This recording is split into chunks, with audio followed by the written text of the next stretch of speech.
point Oui. et ne le connaît point. Oui. Mais vous le connaissez, vous le connaissez, car il demeure avec vous et il sera en vous. Amen.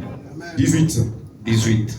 Je ne vous laisserai pas orphelin. Je ne vous laisserai pas orphelin. Vous soulignez aussi orphelin. Mweke kistari pa ule yatima. On y va. Je viendrai à vous. Je viendrai à vous. Encore un peu de temps, 19. Encore un peu de temps. Et le monde ne me verra plus. Oui. Mais vous me verrez car je vis et vous vivez. Vous vivrez aussi. 26. Mais le consolateur, l'Esprit Saint, que le Père enverra en mon nom, vous enseignera toutes choses. Amen. Et vous rappellera tout ce que je vous ai dit, parole du Seigneur. Amen. Est-ce qu'on peut s'acclamer? Mais vous n'avez pas acclamé pour la parole de Dieu. Ce n'est pas ma parole à moi. Ce n'est pas ma parole à moi. J'ai dit c'est la parole de Dieu. Et on dit c'est la parole de Dieu. On voulait dire c'est la parole qui a créé toutes les choses. Ce qu'on a dit dans Jean, au commencement était la parole. Et la parole était avec Dieu. Et cette parole s'est faite chair. Et elle habita parmi nous. Et la même parole là-bas, c'est notre Dieu. La même parole là-bas, c'est Jésus-Christ. Alors quand on parle de la parole, je dois beaucoup plus acclamer parce que c'est la présence de notre Dieu. La Bible nous dit ceci.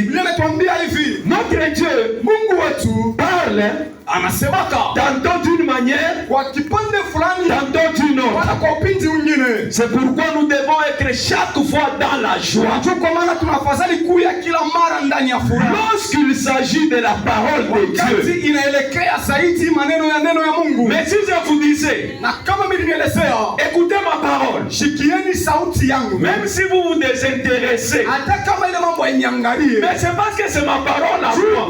Mais la parole de Dieu est plus que la parole de mon père, est plus que la parole de ma mère, est plus que la parole de ma tante, est plus que la parole de mon grand-père. La parole de Dieu a le pouvoir de créer toutes choses que nous voyons. Est-ce qu'on peut dire amen très fort?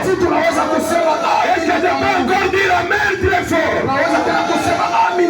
Que Dieu soit loué. Dans le livre de Jean 16, Kitabu kia Yohane sheria ya 6-7 nous dit ceci. Sheria ya 6 mpaka 7 inasema, parce que je vous ai dit ces choses,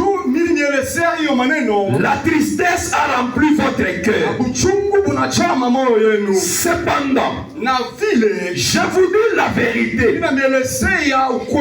il vous est avantageux que je m'en aille. Car si je ne m'en vais pas, le consolateur ne viendra pas vers vous. Mais si je m'en vais, je vous l'enverrai. 20. Nous allons lire 20. En vérité, je vous l'ai dit. Vous pleurerez et vous vous lamenterez. Et le monde se réjouira. Vous serez dans la tristesse. Mais votre tristesse se changera en joie. La femme, lorsqu'elle enfante, elle éprouve de la tristesse parce que son heure n'est pas venue.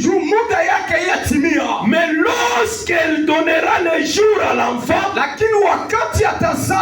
elle ne se souvient plus de la souffrance.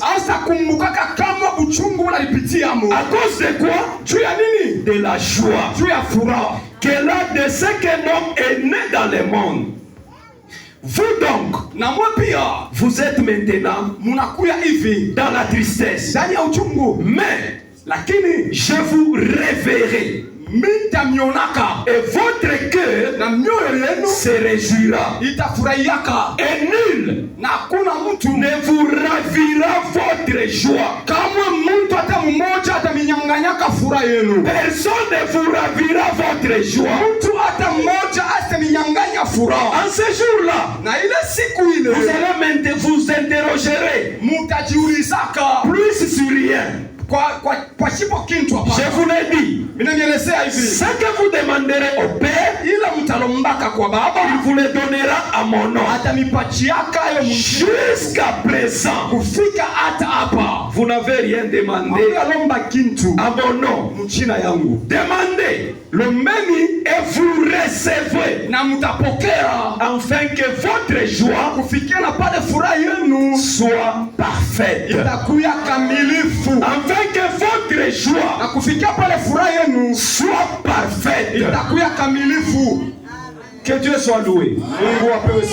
Bien aimé, le dimanche passé, ainsi que le mercredi, l'homme de Dieu, Papa déclare, il était en train de nous parler sur le Saint-Esprit. Il a dit le Saint-Esprit, c'est aussi parmi les fondements d'un chrétien. On ne peut jamais appeler un chrétien sans le Saint-Esprit.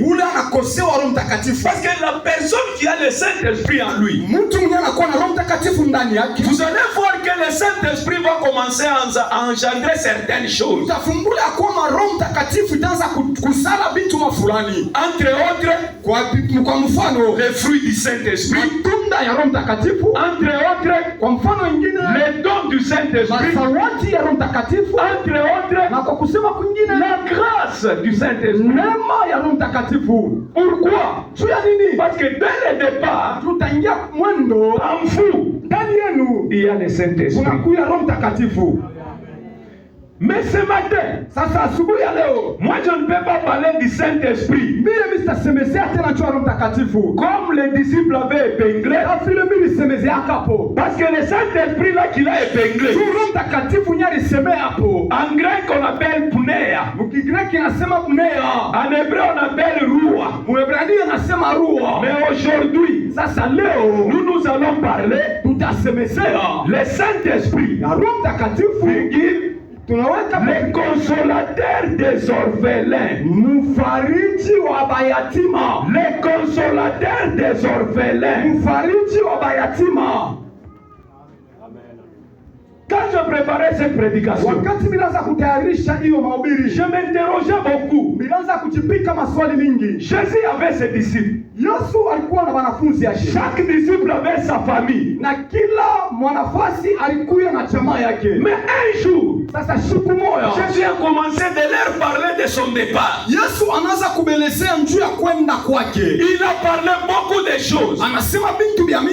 Mais ce qui m'a étonné, il vous dit ceci: je ne vous laisserai pas orphelin. Je me demande, Jésus, Pierre, avait sa femme, ses enfants, Jacques, sa femme, ses enfants, et les autres disciples. Mais comment tu vas les appeler orphelins?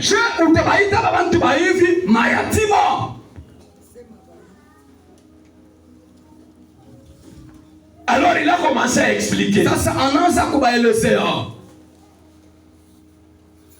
Un orphelin, c'est qui? Parce qu'il faut partir de là. Il faut commencer à parler. On ne doit pas parler de l'orphelin sans d'abord connaître ce qu'est l'orphelin. C'est à partir de là on va donner soit des raisons, soit on va donner tort à Jésus-Christ de pouvoir appeler les disciples orphelins. Par définition, na mukutafsiriwa, un orphelin, huyu mtu myatima, c'est une personne anakuya mtu qui a perdu les deux parents. Mwenye alipoteza bazazi yake bote bawili, baba na mama. C'est une personne anakuya mtu qui a perdu une mère, alipoteza wala mama, un père, wala baba, soit l'un d'eux, wala mmoja kati ya wale bawili. Mais si vous allez plus loin, na kama unapenda kwenda mbali, les enfants abandonnés, batoto wale banesha kuachiwa, on les appelle aussi les orphelins. Bana baitaka na bopia bayatima. Parce que ces enfants-là, tu bale batoto bale, ils manquent définitivement, banakosa kwa utele, un père, baba et une mère, mama. On les appelle aussi orphelins. Weza kubaita na bopia bayatima. Quelqu'un qui manque un père, mtu anakosewa baba. Quelqu'un qui manque une mère, mtu anakosa mama. Soit quelqu'un qui manque l'un d'eux, wala ule mtu anakosa mmoja kati ya wale bazazi bawili. On l'appelle orphelin. Banamuitaka myatima.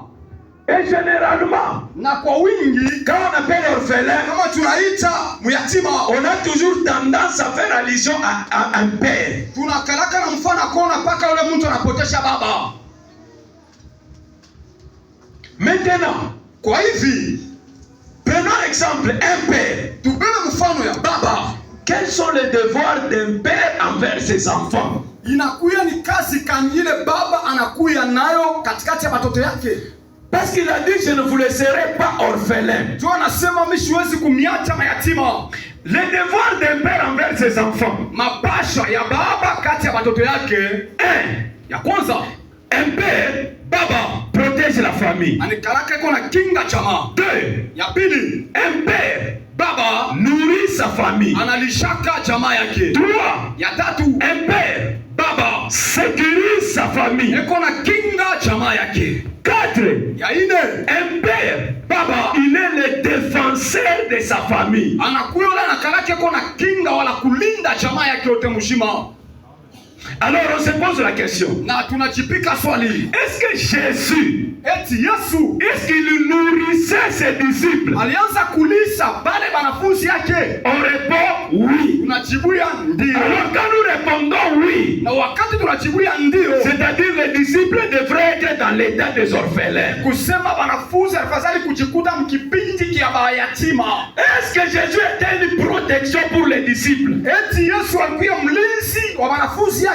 Nous disons oui. Tunasema ndio. Donc c'est avec raison de les appeler orphelins. Sema na sababu yote tunaweza kuita bayatima. Est-ce que Jésus sécurisait les disciples? Eti Yesu anaweza kukinga banafunzi yake. Nous répondons oui. Tunajibuya tena ndio. Donc Jésus devrait les appeler orphelins. Ndio ya kwetu fadhali kubaita bayatima. Est-ce que Jésus défendait les disciples? Eti Yesu anaweza kukinga ba disciples wake. Nous répondons oui. Tunajibuya tena ndio. Donc Jésus devrait les appeler orphelins. Ni kubaita bayatima. Donc ces disciples ni kusema wale manquer la présence de Jésus. Kukosa uwepo wa Yesu Kristo. C'est pourquoi dans Jean 16, il a commencé de parler sur la tristesse qui devrait toucher les disciples. Parce qu'un orphelin doit d'abord se retrouver dans un état de tristesse. Un orphelin devrait se retrouver dans un état de désespoir. Imaginez-vous, quand on rentre à la maison, quand on chasse les enfants à l'école, on voit les pères. Mon père est là, il va payer. Un enfant demande, prof, mon père est en voyage. Une fois qu'il rentre, il viendra payer. Parce que mon père c'est un bon payeur. Si je n'ai pas payé, c'est moi. C'est parce que mon père n'est pas là. Les 30. Le bailleur se lève. Il vient voir mon épouse. Il dit paye-moi. Mon épouse dit Bibi yangu anasema, je n'ai pas l'argent pour vous payer. Sina na pesa ya kukulipa. Si mon mari touche, kama bwana yangu si on paye mon mari, kama anamulipa bwana yangu, je viendrai payer. Nitakaribia kukulipa. Il y a dans nos familles, mnakuya ndani ya majamaa, nos cousins, cousines, baba yetu baba